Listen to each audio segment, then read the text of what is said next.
నుంచి మాటల తూటాలు పేల్చిన డొనాల్డ్ ట్రంప్ ఇప్పుడు ఏకంగా బాంబులే వేస్తున్నారు. ఆయన తీసుకుంటున్న ఒక్కో నిర్ణయం ఒక్కో అణుబాంబై పేలుతోంది. మెక్సికోకు గోడ కట్టి తీరుతానని తేల్చి చెప్పి ఆ వెంటనే ముస్లిం దేశాల నుంచి వలసలపై కత్తిదూశారు. ఇప్పుడు ఆయన dream project H1B visa operation మొదలుపెట్టేశారు. ముఖ్యంగా భారతీయ కంపెనీలను, సాఫ్ట్వేర్ ఉద్యోగులను హడలెత్తిస్తున్న ఈ నిర్ణయంపై ప్రపంచవ్యాప్తంగా నిరసనలు, ఆందోళనలు వ్యక్తమవుతున్నాయి. అసలు ట్రంప్ తీసుకున్న నిర్ణయంలో ఏముంది? ఆయన ఉద్దేశం ఏంటి? జరుగుతున్నదేంటి? జరగబోయేదేంటి? ఈ అంశాలపై ప్రత్యేక చర్చ చేపట్టింది ఎన్టీవీ. ఈరోజు చర్చలో పాల్గొంటున్నారు పవిత్ర గారు, పారిశ్రామికవేత్త, అలాగే సందీప్ మక్తాల గారు, తెలంగాణ ఐటీ అసోసియేషన్ ప్రెసిడెంట్, అలాగే విజయవాడ నుంచి లైవ్ లో అందుబాటులో ఉన్నారు జేఏ చౌదరి గారు, ఏపీ ఐటీ అడ్వైజర్. నమస్కారం అండి. చౌదరి గారు మీకు కూడా నమస్కారం అండి. ముఖ్యంగా పవిత్ర గారు, వరుస పెట్టి ట్రంప్ తీసుకుంటున్న నిర్ణయాలు చాలా ఆందోళనకరంగా ప్రపంచవ్యాప్తంగా ఆందోళనలు, అలాగే అమెరికాలో పరిస్థితులు మనం చూస్తూనే ఉన్నాం. ఈ రోజు తాజాగా H1B వీసాకి సంబంధించి, సవరణ బిల్లుకు సంబంధించి ఏంటి అసలు ట్రంప్ టార్గెట్ ఏ విధంగా కనిపిస్తోంది జరుగుతున్న పరిణామాలను చూస్తుంటే? I think ట్రంప్ టార్గెట్ అంటే ఏం లేదండి. హీ వాంట్స్ టు తన ఎలక్టోరల్ ని సెక్యూర్ చేసుకుంటున్నాడు. ఎలక్టోరల్ ప్రామిసెస్ ఏవైతే చేశాడో ఆ ప్రామిసెస్ ని నిలబెట్టుకోవడానికి he's doing all the moves. Basic గా మోస్ట్ ఇంపార్టెంట్ థింగ్ ఏంటంటే దీనివల్ల ఎఫెక్ట్ అయ్యేది ఇండియన్ ఇప్పుడు non IT based Indians H1B visa తీసుకుని ఎవరైతే యుఎస్ వెళ్తారో వాళ్ళకి ఎక్కువ ఎఫెక్ట్ ఉంటుంది. మోర్ దెన్ ఐటీ బేస్డ్ వాళ్ళకన్నా ఇప్పుడు పారామెడికల్ వాళ్ళు, ఎడ్యుకేషన్, హెల్త్ కేర్, ఇట్లా మల్టిపుల్, ఇప్పుడు యుఎస్ కి వెళ్ళేది ఓన్లీ ఐటీ కంపెనీ వాళ్ళే కాకుండా డిఫరెంట్ వాళ్ళు కూడా H1B వీసా మీద వెళ్తారు. సో వీళ్ళు ఎఫెక్ట్ అవుతారు బాగా. And he's trying to secure his voter base. Americans కి మోర్ జాబ్స్ సెక్యూర్ చేయడానికి his moves are all trained at that basic గా. ఓకే, సందీప్ గారు, ఇప్పుడు H1B వీసాకి సంబంధించి సవరణ బిల్లు ఒకటి ప్రవేశపెడుతున్నారు. చాలా అపోహలు కానివ్వండి, అనుమానాలు కానివ్వండి, ఒక్కసారి కనుక మళ్ళీ స్వదేశం వస్తే ఇంకా మళ్ళీ వెళ్ళటానికి వీలేదు, ఇవన్నీ కూడా అనేక రకాలైనటువంటి అపోహలు ఈ రోజు జరుగుతున్న పరిణామాలను బట్టి. ఈ రోజున మినిమం శాలరీకి సంబంధించి $130,000 సంవత్సరానికి పే చేయాలని చెప్తున్నారు. నిజంగా $130,000 వచ్చాయని భారతీయులు ఆనందపడాల్సిన అవసరం ఉందా, లేకపోతే ఇండస్ట్రీస్ అన్ని ప్రభావితమై ఉద్యోగం ఉంటుందో లేదో తెలియక ఇటువంటి పరిస్థితులు వస్తాయని బాధపడాలా? ఏంటి పరిస్థితులు ఎలా ఉన్నాయనుకోవచ్చు? ఫస్ట్ ఆఫ్ ఆల్ టెక్కీస్ నుండి సార్ మేజర్ గా ఇంపాక్ట్ ఇప్పటిదాకా మేడం చెప్తున్నారు అంటే టెక్కీస్ కి అంత మేజర్ గా ఉండదని, బట్ టెక్కీస్ కే మేజర్ గా ఉంటుంది అని మేము అనుకుంటా ఉన్నాము. ఎందుకంటే 3 ఫ్యాక్టర్స్ సార్ ఇక్కడ. అంటే మా దగ్గర రికగ్నిషన్ ఏదన్నా రావాలి అనుకుంటే, టెక్కీస్కి ఒక టెక్కీకి రికగ్నిషన్ రావాలి అనుకుంటే వేరే సెక్టర్స్లో ఏమవుతుందంటే వాళ్ళకి శాలరీ హైక్ చేయడము, వాళ్ళ వర్క్ బేస్డ్ శాలరీ హైక్ చేయడం, నెక్స్ట్ వచ్చేసేసి వాళ్ళ ప్రమోషన్. సో ఈ రెండే కాకుండా టెక్కీస్కి వచ్చేసేసి ఇంకొకటి ఏం రికగ్నిషన్ అంటే ఆన్ సైట్ ఆపర్చునిటీస్ అన్నది ఒక గొప్ప రికగ్నిషన్ వాళ్ళకి. సో చాలా మంది కూడా టెక్కీస్లో అంటే మా కంపెనీస్లో ఆన్ సైట్ ఆపర్చునిటీస్ పైన ఆశలు పెట్టుకొని ఎంతో మంది ఎవరైతే H1B వీసాస్ పైన ఆశలు పెట్టుకొని ఉన్నారో వాళ్ళకి ఈ యొక్క అంటే $130,000 అన్నది రియల్ గా ఒక యుఎస్ సిటిజన్ ని మీరు అంటే అక్కడ ఉండేటువంటి వాళ్ళని మీరు అడిగినట్టు అవుతే it is impractical sir.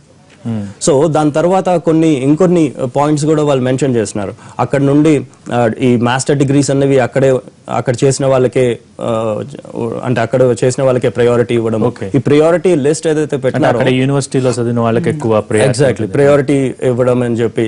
So ఇట్లాంటివన్నీ కూడా మాకు ఐటీ ఇండస్ట్రీ పరంగా డెఫినెట్ గా ఒక మేజర్ ఇంపాక్ట్ అనే చెప్పొచ్చు. ఎందుకంటే ఈ రికగ్నిషన్ ఏదైతే ఉందో అంటే apart from promotion are salary hikes, ఈ ఆన్ సైట్ ఆపర్చునిటీస్ అన్న ఒక అంటే మాకు ఆశలు ఏదైతే ఉండేనో దానిపైన మాత్రము కంప్లీట్ గా అయితే ఇప్పుడు కంప్లీట్ గా కూడా మేమందరం కూడా నిరాశగానే ఉన్నాం. ఓకే, చౌదరి గారు మీరే ఉంటారు. ప్రస్తుతం H1B వీసాలు కలిగిన అక్కడ ఉన్న భారతీయులు ఎటువంటి కష్టాలు ఎదుర్కోవాల్సి వస్తుంది ఈ సవరణ బిల్లు ద్వారా? అంటే అక్కడున్న భారతీయులు ఇప్పుడు H1B వీసా మీద ఉన్నవాళ్ళు కానీ, తర్వాత గ్రీన్ కార్డు మీద ఉన్నవాళ్ళు కానీ, సిటిజన్స్ అయిన వాళ్ళు, వాళ్ళకి ఏం ఇంపాక్ట్ ఉండదండి. కానీ ఇప్పుడు మనం హిస్టరీ గమనిస్తే మొదటి నుంచి కూడా, ఫర్ ఎగ్జాంపుల్ మన ఫస్ట్ న్యూక్లియర్ ఎక్స్ప్లోజన్ పోఖ్రాన్లో జరిగిన తర్వాత అమెరికా గవర్నమెంట్ మన మీద శాంక్షన్స్ విధించింది. అది విధించకపోతే అసలు మన ఇండియాలో ఐటీ డెవలప్మెంట్ జరిగేది కాదు. ఆ విధించినప్పుడు నేను అప్పుడు డిపార్ట్మెంట్ ఆఫ్ ఎలక్ట్రానిక్స్ ఢిల్లీలో ఉన్నాను. అప్పుడు C.DOT కానివ్వండి, CDAC కానీ, సూపర్ కంప్యూటర్ మనము ఎట్లా తయారు చేయాలా, మన ఇండిజినియస్గా ఎట్లా మన టెక్నాలజీ నేర్చుకోవాలా, ECLలో కూడా కంపైలర్స్ కార్డ్ నుంచి తర్వాత డేటాబేసెస్ కార్డ్ నుంచి అన్నీ కూడా మన ఇండిజినియస్గా రివర్స్ ఇంజనీరింగ్ చేసి మొత్తం అసలు ఐటీ టెక్నాలజీ మనకు రావడానికి కారణము యుఎస్ శాంక్షన్స్ వల్ల. దాని తర్వాత మనం Y2K ప్రాబ్లం చూసాము. ప్రపంచం అంతా కూడా గగ్గోలు పట్టింది Y2K ప్రాబ్లం వల్ల ఏమైపోతుంది ఎట్లా అని చెప్పి. దానివల్ల కూడా మనకు చాలా ఐటీ సర్వీసెస్ కంపెనీస్కు చాలా ఉద్యోగ అవకాశాలు వచ్చాయి. తర్వాత ఆఫ్షోర్ డెవలప్మెంట్ వర్క్ యాక్చువల్గా ఆ Y2K పీరియడ్లో ఎక్కువ మన భారతదేశానికి రావడం జరిగింది. తర్వాత నెక్స్ట్ సబ్ప్రైమ్ క్రైసిస్, ఈ లెమన్ బ్రదర్స్ వాళ్ళన్నీ క్లోజ్ అయిన తర్వాత అప్పుడు కూడా ఆఫ్షోర్ డెవలప్మెంట్ యాక్టివిటీస్ ఇవన్నీ ఇబ్బంది అవుతుంది. తర్వాత ఐటీ బడ్జెట్స్ అన్ని కట్ చేస్తున్నారని. ఐటీ బడ్జెట్స్ ఎప్పుడైతే కట్ చేశారో వాళ్ళకి ఇండియా ఒకటే ఆప్షన్. ఎందుకంటే యుఎస్లో ఐటీ బడ్జెట్స్ కట్ చేసినప్పుడు ఆ work somebody has to do it. ఆ somebody has to do it అంటే కాస్ట్ ఎఫెక్టివ్గా తక్కువకున్న బడ్జెట్స్కి చేయాలి. ఆ స్కేల్లో ఉండేది మ్యాన్ పవర్ ఎక్కడ ఉంది అంటే ఓన్లీ ఇండియానే, భారతదేశంలో తప్ప ఇంకెక్కడ ఇజ్రాయెల్, తర్వాత సింగపూర్, తర్వాత స్మాల్ కంట్రీస్లో కొంతవరకే ఉన్నాయి. కానీ వాళ్ళు స్కేలప్ ఐటీ సర్వీస్ వేల కొద్దీ మనుషులు కావాలంటే ఓన్లీ భారతదేశంలో మాత్రమే ఆ రిసోర్స్ ఉంది. ఇప్పుడు అంటే ఇనిషియల్గా మనము కాస్ట్ ఆర్బిట్రాజ్తో మనం ఇన్నేళ్ళు నెగ్గుకుంటూ వచ్చాము. అంటే అక్కడ $100 పర్ అవర్ ఉంటే ఇక్కడ $10 పర్ అవర్ ఈ విధంగా ఆఫ్షోర్ డెవలప్మెంట్ వర్క్ జరుగుతుంది. అందుకని lot of work is to come. ఇప్పుడు ఏమైందంటే మనకు R&D అవుట్సోర్సింగ్ ఎక్కువ ఇండియాలో ఉంది. ఇప్పుడు ఏ మల్టీనేషనల్ కంపెనీ మీరు మైక్రోసాఫ్ట్ తీసుకున్నా, ఇంటెల్ తీసుకున్నా, వీటన్నిటిలోనూ కూడా మామూలు ఐటీ సర్వీసెస్ కాదు, అక్కడ కాన్సెప్ట్ టు యాక్చువల్ డెలివరీ మొత్తం IT product development, R&D development, R&D outsourcing is a big వే.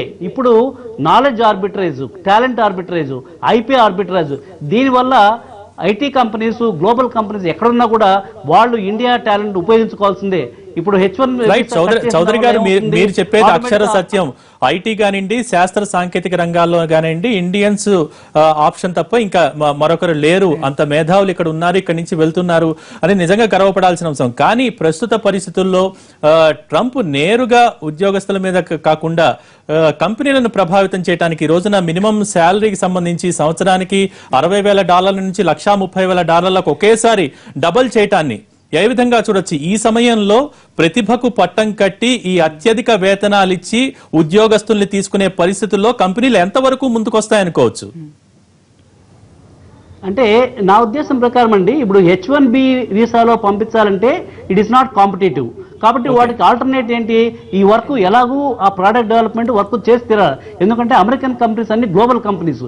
ఈరోజు మీరే చూస్తున్నారు, మొత్తం ఆల్ అమెరికన్ కంపెనీస్ వాళ్ళందరూ కూడా అగనెస్ట్ ట్రంప్ మేము రెఫ్యూజీస్కే 10,000 జాబ్స్ ఇస్తానని చెప్పేసి స్టార్ బక్స్ CEO అన్నాడు. అదే గూగుల్ CEO కూడా ఈ కామెంటెడ్ అపాన్. ఎందుకంటే ఈ companies they are not local companies though, అంటే వాళ్ళు అక్కడ అమెరికాలో స్టార్ట్ చేసి ఉండొచ్చు కానీ దేర్ ఆర్ గ్లోబల్ కంపెనీస్.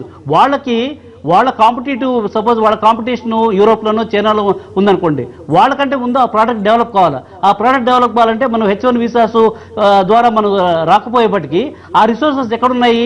అన్ని రిసోర్సెస్ ఇండియాలో ఉన్నాయి. ఆటోమేటిక్గా ఆఫ్షోర్ డెవలప్మెంట్ ఇండియాలో ఎక్కువ అవుతుంది. ఇది యాక్చువల్గా నేను అనుకోవడము it's a blessing and disguise. మనకు large scale IT R&D development outsourcing companies మన ఇండియాకు వస్తాయి. ఎందుకంటే ఇప్పుడు కాస్ట్ గురించి ఎవరు చూడడం లేదండి, టాలెంట్ ఎక్కడుంది? ఇప్పుడు ఫర్ ఎగ్జాంపుల్ సైబర్ సెక్యూరిటీ తీసుకోండి, there is no man power in America. Block chain technology, there is no man power in America. They have to come to India. ఎందుకంటే మనకు ఇదివరకు IITs 5 IITs ఉండేదండి, ఇప్పుడు 23 IITs ఉన్నాయి. అదేవిధంగా NITs కూడా 30 NITs ఉన్నాయి. ఇవన్నీ చూస్తే ప్రెస్టీజియస్ ఆర్గనైజేషన్స్ 150 దాకా ఉన్నాయి. వాళ్ళే దాదాపు 1,00,000 మంది very high quality man power on par with any international institution. అలాంటి రిసోర్సెస్ మన దగ్గర ఉంటే ఆటోమేటిక్గా the work has to come to India. నేను అనుకోవడం it's a great blessing and disguise. Lot of offshore development work will come. చాలా మన వాళ్ళు వీసా సవరణ బిల్ అనే దాన్ని పూర్తిగా పాజిటివ్ కోణంలోనే చూడాలంటారా? మన హిస్టరీ చూస్తే ప్రతిసారి కూడా మన మీద ఆంక్షలు పెట్టినప్పుడు కానీ, తర్వాత మన మీద ఏమైనా ఐటీ బడ్జెట్ తగ్గించినప్పుడు కూడా మన ఆఫ్షోర్ డెవలప్మెంట్ విపరీతంగా పెరిగింది. ఇది కూడా this is again A blessing and Dzire. ఎందుకంటే అక్కడ రిసోర్సెస్ లేవు. ఆ రిసోర్సెస్ లేకుంటే ఆ కంపెనీలు క్లోజ్ అయిపోతాయి. ఇప్పుడు ఆ రిసోర్సెస్ H1 లో మనం ఇక్కడ నుంచి పంపించలేదనుకోండి, ఆ కంపెనీస్ అక్కడ ఏమవుతుంది, ఆ ప్రోడక్ట్ డెవలప్మెంట్ వాళ్ళ కాంపిటీషన్ యూరోప్ కంటే చైనా కంటే కూడా వాళ్ళు పడితే కంపెనీస్ క్లోజ్ అయిపోతాయి. కంపెనీస్ క్లోజ్ అయితే ఆ CEOs responsible for the stock holders. ఎందుకంటే వాళ్ళు ఆటోమేటిక్గా ఈ వర్క్ ఎక్కడ జరుగుతుందంటే ఎక్కడ మ్యాన్ పవర్ ఉంది, ఆటోమేటిక్గా India is the only choice. ఎందుకంటే అంతమంది నిపుణులు, not only ordinary people, all of them who are working. ఎందుకంటే I was the managing director of NVIDIA graphics Hyderabad నుంచి కాన్సెప్ట్ నుంచి చిప్ డెలివరీ వరకు కూడా మా దగ్గర చేసే నిష్ణాతులు ఉన్నారు. అలాంటి డెవలప్మెంట్ ఇప్పుడు ఇండియాలో జరుగుతున్నప్పుడు ఆటోమేటిక్గా those work has to be outsource to India. కానీ చౌదరి గారు ఇంకా నిన్న కొంతమంది అభిప్రాయం వ్యక్తం చేశారు, ట్రంప్ ఇంకా ఒక వ్యాపారిగా, రియల్ ఎస్టేట్ వ్యాపారిగానే ఉన్నాడు, ఆ కోణంలోనే ఆలోచిస్తున్నాడని కొంతమంది వ్యాఖ్యలు చేశారు. రైట్, అలా అనుకున్నా కూడా ఒక పారిశ్రామికవేత్త, ఒక వ్యాపారికి తన దేశంలో ఉన్న వనరులు ఏ విధంగా ఉన్నాయని ఒక అంచనా లేదంటారా? లేకపోతే ట్రంప్ టీముకు కానివ్వండి ఇవన్నీ అంచనా వేయకుండానే ఈ రోజు ఇటు సవరణ బిల్లు కానివ్వండి, లేకపోతే ఆంక్షలు విధించడం కానివ్వండి, ఈ నిర్ణయాలన్నీ తీసుకుంటున్నారంటారా? ఎందుకంటే మీరు చెప్తున్న దాన్ని బట్టి అమెరికా వెనక్కి వెళ్ళిపోతుందన్న తరహాలో మీరు చెప్తూ ఉన్నారు, ఇతర దేశాల్లో ఇంకా కంపెనీలు వస్తాయని చెప్తూ ఉన్నారు. రైట్, ఎలా చూడాల్సిన అవసరం ఉంది? అంటే ట్రంప్ ఈ may be a business man అండి, but today he's a politician, he's a president of United States. He has given some promises ప్రజలకు చేశారు. ఆ ప్రామిసెస్ ఫుల్ఫిల్ చేయాలంటే he has to take some decisions. ఆ డెసిషన్స్ ఏ విధంగా మారుతాయి, only history will tell. So నా ఉద్దేశంలో ఆల్ దీస్ డెసిషన్స్, పర్టికులర్గా అమెరికా తర్వాత మన India is a growing country. Consumerism point of view తీసుకున్నా కూడా ఇప్పుడు ఏ అమెరికన్ మల్టీనేషనల్ కంపెనీ కూడా they cannot afford to lose India. ఎందుకంటే ఇండియాలో ఉన్న కన్జ్యూమరిజం పెరుగుతుంది, ఇండియాలో market very big market. So ఇలాంటి మార్కెట్ ఉన్న తరుణంలో ఎనీ అమెరికన్ కంపెనీ కూడా వాళ్ళు అంటే టాలెంట్ అవైలబిలిటీ ఒక ఎత్తు, కానీ మార్కెట్, ఇండియా మార్కెట్ కూడా is very big market. So all those companies are looking at ఈ రెండు కోణాల్లో కూడా చూస్తున్నారు, అవైలబిలిటీ ఆఫ్ ది టాలెంట్, తర్వాత India is a growing market. They can't afford to strain the relationship with Indian. ఒక్క నిమిషం చౌదరి గారు, సందీప్ గారు చౌదరి గారు చెప్పిన దాంతో ఎంతవరకు మీరు ఏకీభవిస్తారు? ఎస్ సార్, ఒకటి ఏంటంటే అవుట్సోర్సింగ్ మార్కెట్ ఏదైతే అనుకుంటున్నామో ఆబ్వియస్గా ఏంటంటే ఇప్పుడు అక్కడ స్కిల్ సెట్ లేదు కాబట్టి, ఇంకోటి ఏంది మనం చూడాల్సింది అక్కడ సైబర్ సెక్యూరిటీ పైన, ఇప్పటిదాకా సార్ చెప్పినట్టు సైబర్ సెక్యూరిటీ పైన కావచ్చు, బిగ్ డేటా, హడూప్ అండ్ ఇట్లాంటి క్లౌడ్ కంప్యూటింగ్, ఇట్లాంటి ఎమర్జింగ్ టెక్నాలజీస్ పైన మనం తీసుకున్నట్టయితే మెజారిటీ పార్ట్ మన ఇండియన్సే అక్కడ కీ రోల్ ప్లే చేస్తూ ఉన్నారు. అండ్ ఓవర్ నైట్లో అయితే వాళ్ళు అవుట్సోర్సింగ్కి కంప్లీట్ చేసి అంటే అందరినీ కూడా కంప్లీట్గా డౌన్ చేయడం అయితే ఇంపాసిబుల్. సో డెఫినెట్గా ఆ మార్కెట్ అన్నది మనం ఓవరాల్గా మనం మార్కెట్ తీసుకున్నప్పుడు, కానీ అవుట్ సోర్సింగ్ అంటే కేవలం ఐటీ రంగంలో ఎక్కువ అవుట్ సోర్సింగ్ ఉంటుంది, కానీ ఇతర రంగాలకు సంబంధించి అవుట్ సోర్సింగ్ అంటే చాలా కష్టమైన పని. ఇక్కడి నుంచి పని చేయడం అనేది చాలా కష్టమైన పని, శాస్త్ర రంగంలో కానివ్వండి, శాస్త్ర సాంకేతిక రంగాల్లో. అటువంటి తరుణంలో ఎంతవరకు అక్కడ ప్రభావం ఉండదని మనం అనుకోవాలి? అంటే ఐటీకి తీసుకున్నప్పుడు స్పెసిఫిక్గా ఐటీ మార్కెట్ని మనం తీసుకున్నప్పుడు సార్ ఏమవుతుందంటే ఒక 65% కంప్లీట్గా కూడా యూఎస్ పైన ఆధారపడి ఉంది. మన ఈవెన్ మన టోటల్ ఎక్స్పోర్ట్స్ కూడా దగ్గర మన తెలంగాణకు ఒక 75,000 crores ఏదైతే ఎక్స్పోర్ట్స్ ఉన్నాయో 65% కంప్లీట్గా కూడా యూఎస్ మార్కెట్ నుండే ఉంది. సో డెఫినెట్గా ఆ ఇంపాక్ట్ అన్నది ఐటీ పైనే మేజర్ ఫోకస్ అనేది ఉంటుంది, అంటే మిగతా రంగాల కన్నా కానీ. రైట్, మీరే ఉంటారు. సో అక్కడ తప్పకుండా ఇంపాక్ట్ అయితే ఉంటుంది. ఎవరి మీద ఉంటుంది అంటే ఇప్పుడు బాడీ షాపింగ్ చేస్తారు చూడండి, అంటే H1B వీసా మీద కన్సల్టెంట్స్ ఎవరైతే జాబ్స్కి తీసుకెళ్తారో వాళ్ళ మీద ఖచ్చితంగా ఇంపాక్ట్ ఉంటుంది. ఎట్లా అంటే వాళ్ళు పర్సంటేజ్ బేసిస్ మీద వీళ్ళని తీసుకెళ్లేవాళ్ళు, ఎలాగోట లో వేజెస్ కన్నా తీసుకెళ్లి వాళ్ళకి ఎంప్లాయ్మెంట్ అనేది ప్రొవైడ్ చేసేవాళ్ళు. ఇప్పుడు అలా చేయడానికి వీల్లేదు, బికాస్ $130,000 అంటే ఇంకా ఆ కంపెనీస్ ఎగ్జిస్ట్ అవ్వవు. ఇప్పుడు ఇండియా నుంచి 100% పీపుల్ ఒకవేళ ఇమిగ్రెంట్స్ ఉంటే ఇండియా నుంచి ఎవరైతే వెళ్తారో అందులో 60% బిలాంగ్ టు మొత్తం యాపిల్ ఇట్లాంటి పెద్ద పెద్ద కంపెనీ ఎంప్లాయీస్ 60% అయితే 40% belong to small companies. So small companies వాళ్ళు ఖచ్చితంగా they will be badly hit with this move.